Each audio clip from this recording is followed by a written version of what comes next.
When we have such kind of deep nesting, it might be a bit confusing to add entries just by looking at your .text file. To help you with it, find the sublist where you want to add a new entry in your output PDF. Say I would like to add an entry to my L4 list here. What I can do is just double click on that particular entry in the output PDF, and you see the control automatically comes to that particular sublist in my .text file. All you have to do is \item L4 third entry.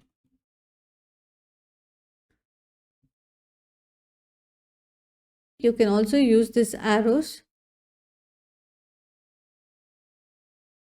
What you can do is go to PDF location in code, but you see they recommend to use the double click shortcut. Moving on, let's look into mixed lists. What I mean by this is we'll be having a nested list wherein some of the sublists are ordered and some of them are unordered. Subsection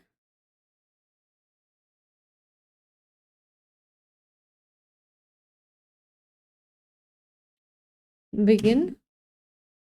Say let's start with an ordered list. First entry, item, second entry. We compile. Say under the first entry, we would want to have an unordered list. Begin, itemize, apple. I think you might have guessed my two favorite fruits from this. Compile.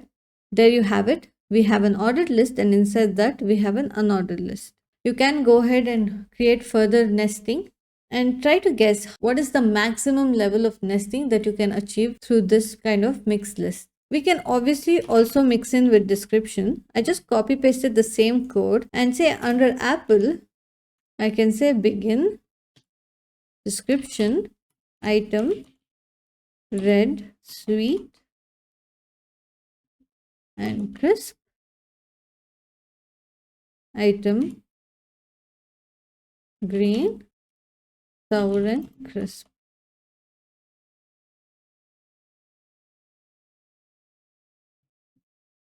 Perfect.